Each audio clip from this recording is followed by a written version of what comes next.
So the mission for today is to talk about picking these Lockwood spool pins. I'm going to be focusing on the one on the left, which is the shallow cut spool pin. The one on the right is a much deeper cut Lockwood spool pin. The one on the right will commonly appear in your more general purpose Lockwood products, while the more slick and shallower cut spool pin that you see on the left will appear in more of the high security type of products.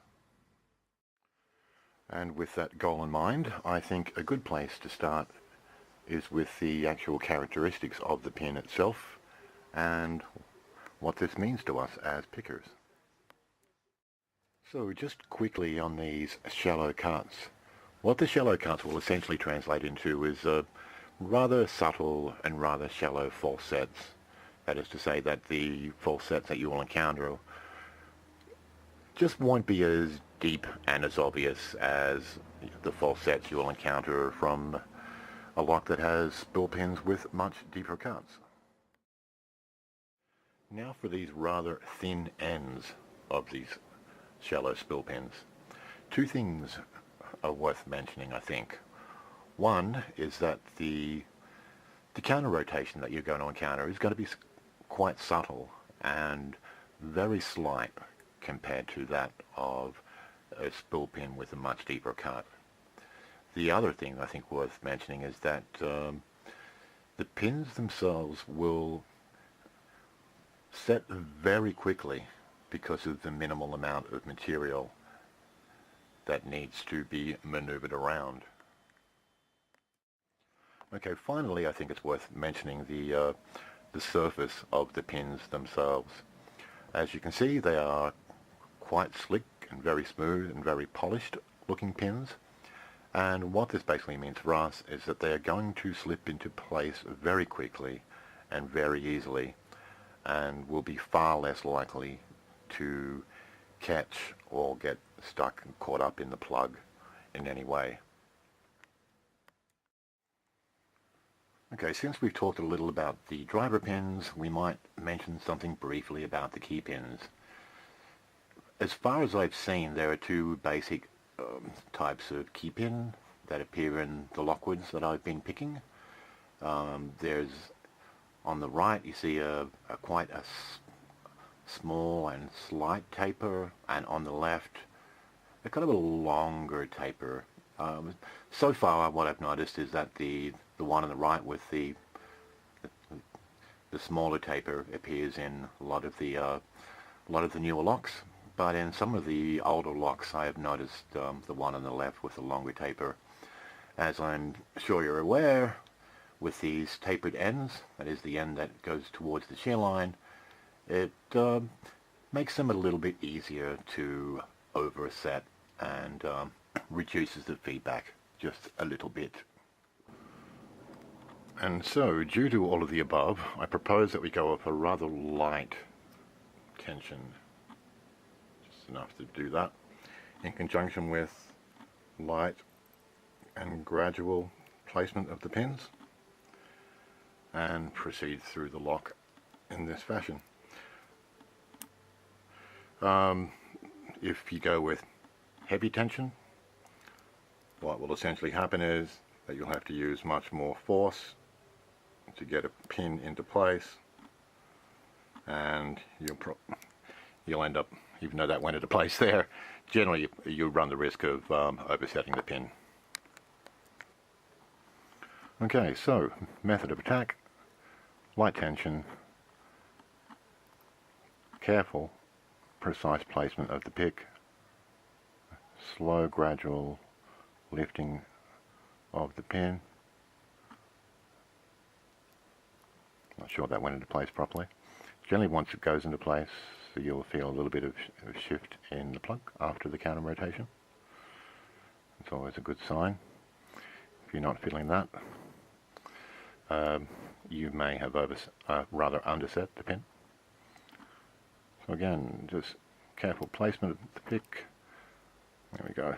Rotate it back the other way after the counter rotation, so I'm fairly confident that pin is placed well, and the others may be also. So This one's putting up a little struggle, so I'm reducing tension a little bit more. Again, that little bit of rotation after we've pushed the pin into place. Again, under another pin, struggling a little bit, reduce tension, slow, gradual lifting of the pin, click, and a little bit of rotation. So the lock is not open, it's a 5-pin lock, so something is not set properly. I can feel counter rotation here. So same method, slowly and carefully.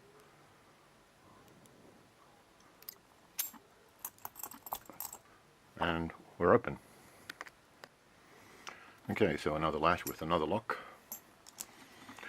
And again, the exact same in terms of the approach. Light tension. Feeling for counter rotation. Pushing it slowly and gently into place.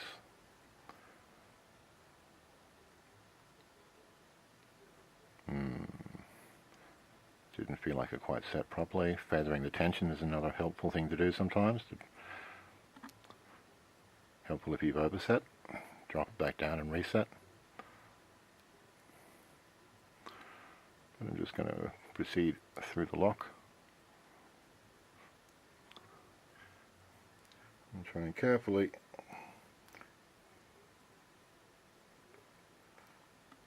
place the pin where I think it needs to be.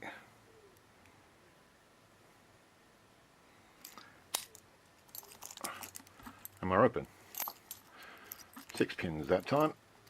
But again, once you get the feel, it really doesn't take that long. So let me think for a minute about what I might have missed out in telling you. I've mentioned the use of light tension.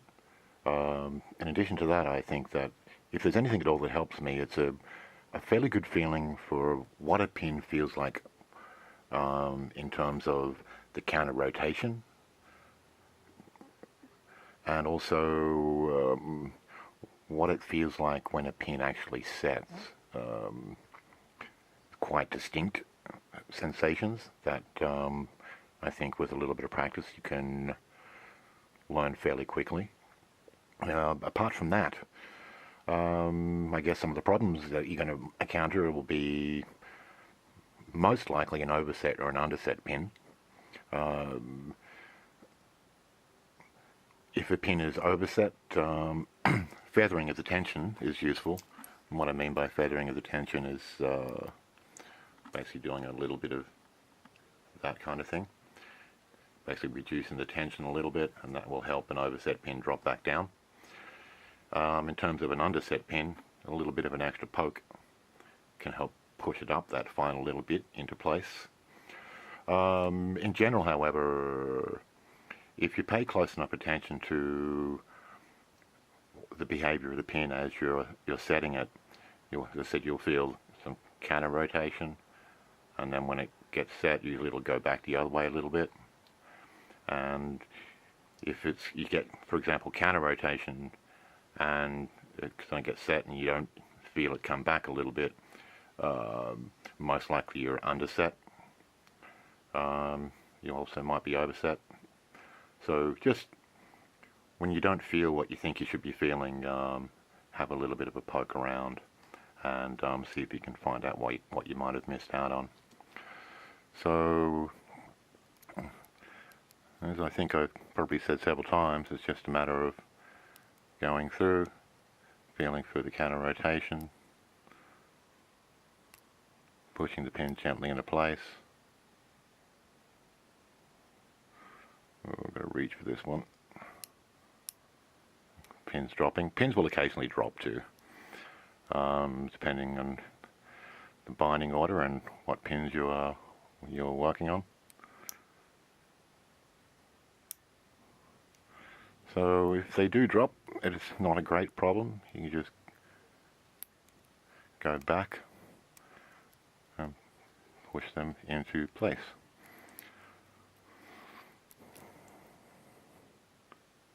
So just feel your way through it.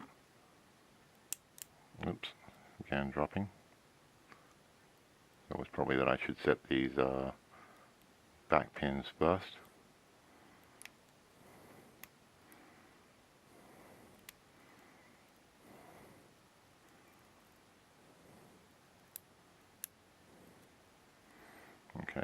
set pin 1 properly.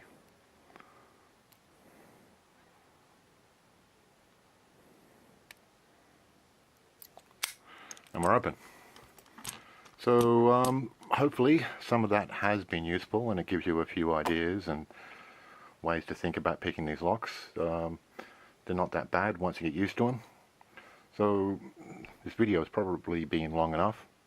I'm going to get the hell out of your way. So peace and respect.